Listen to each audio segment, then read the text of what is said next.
Hello and welcome back to our video lesson for today. As far as the English is concerned, we are already on the second quarter. So by the way, how's your time being refreshed? Well then, in this quarter, I think it's better for me as well to use Taglish so that everyone will understand, or I mean, everyone could understand what we're talking about.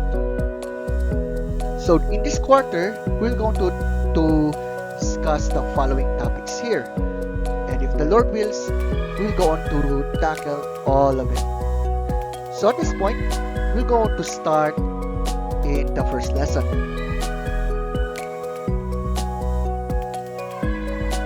Let's discuss language of research, campaigns, and advocacies.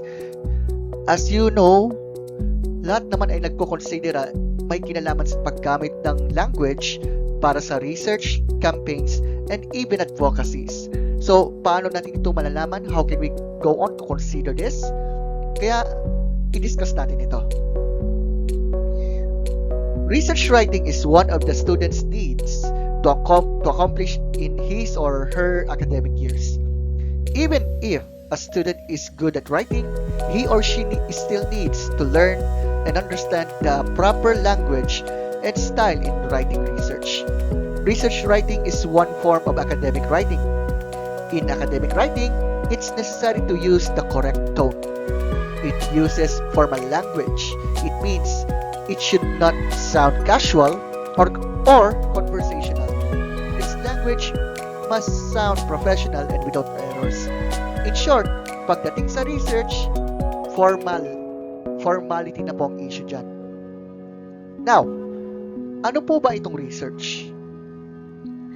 Research is a systematic, controlled, empirical, and critical investigation of hypothetical propositions about the presumed relations among natural phenomena. It is a careful investigation to establish facts and draw conclusions. So, in short, when it comes to research, hindi ito basta-basta parang ano-ano lamang na napupulot. Kailangan ito ay systematic, controlled, empirical, at critical na pag-imbestiga sa mga bagay-bagay, especially when it comes to education and other things. Kasi hindi lamang education lamang ang sinasaliksik.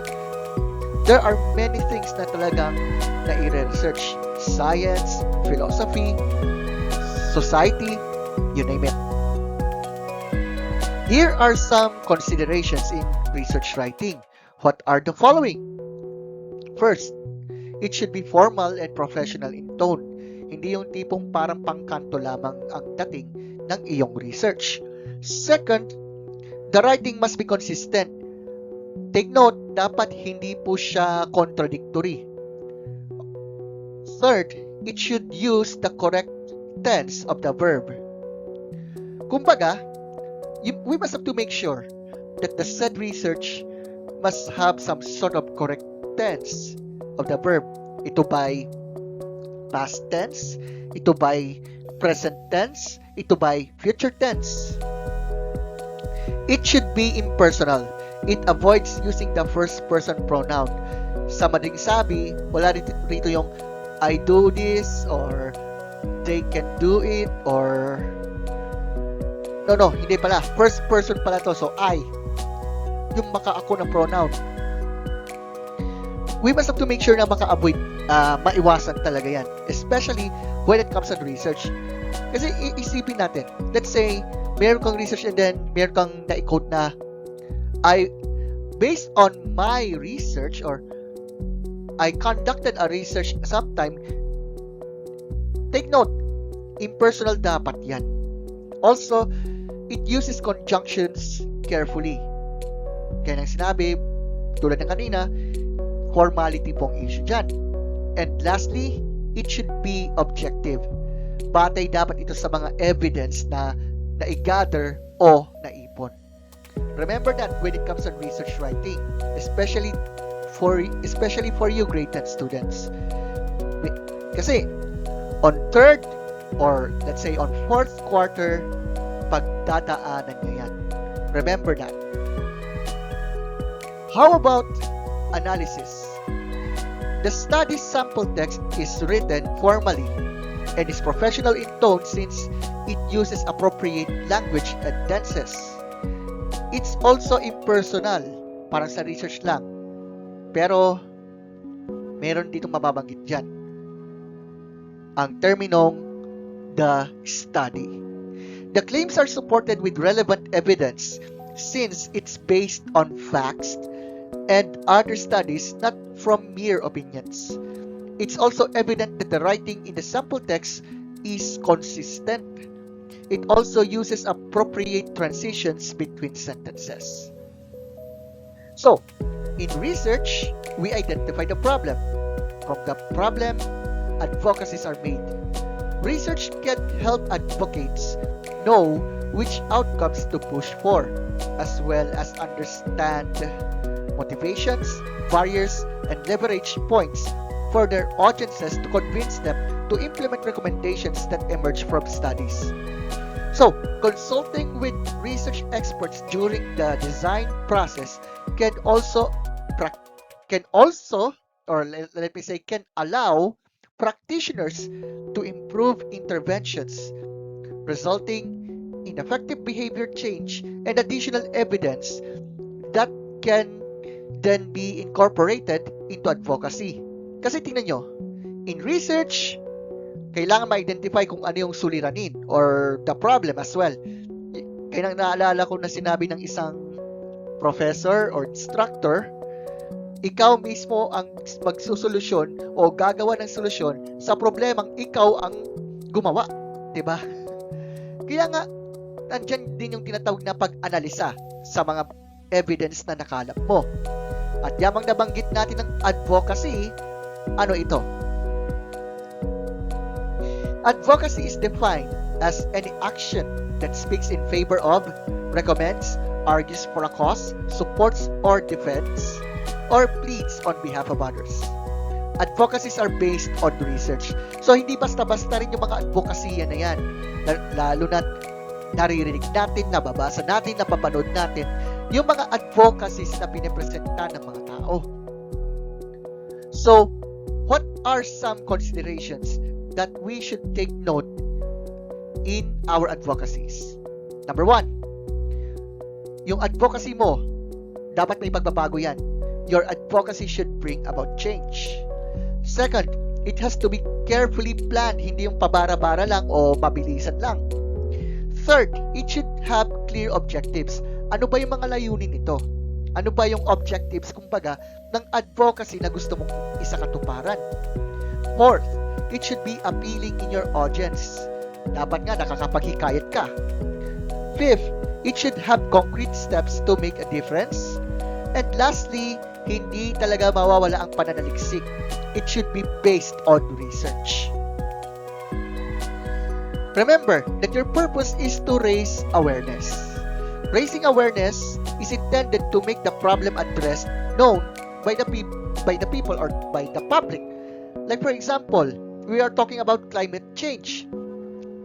Or let's say, yung mga nangyayari ngayon sa iba't ibang bahagi ng mundo like yung mga nangyayari sa Israel o kaya sa West Philippine Sea, you name it.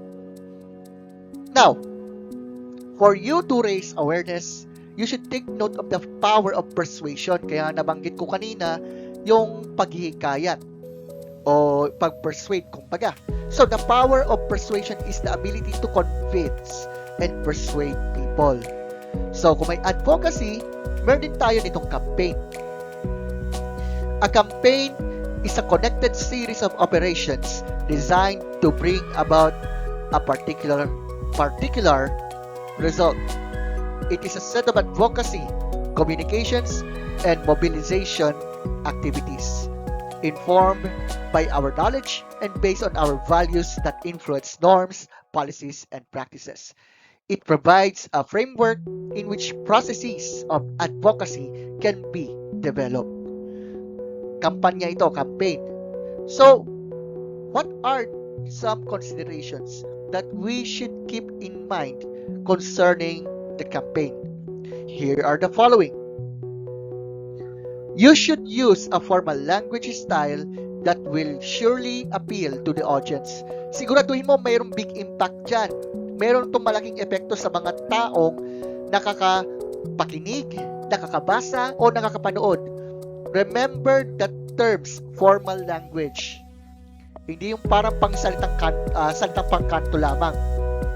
You should project yourself as someone who is confident, intelligent, and capable. Remember the 3 words there. Confident, intelligent, and capable. Siyempre pa, you should balance your audience. You should know your audience regarding their needs, wants, and the like. Remember that balance depends on your audience. Kasi, let's say, you have a campaign that you want to present.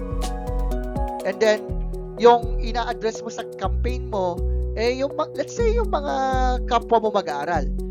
Siguraduhin mo na nakafit ito sa agenda mo o sa layunin mo, di ba?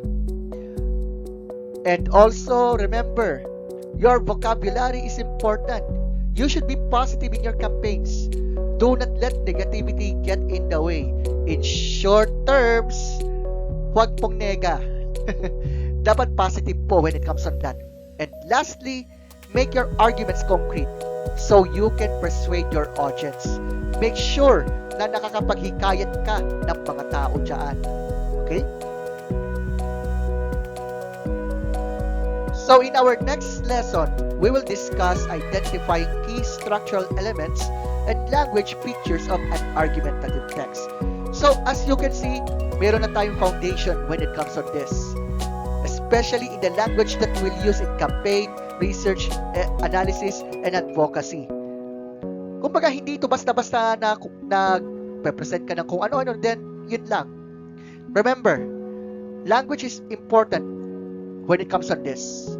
And I hope that as we dig deeper in these topics, mas lalo po nating maunawaan ito. Lalong-lalo na kapag ikaw ay nasa 3rd and 4th quarter na, especially when you are conducting research.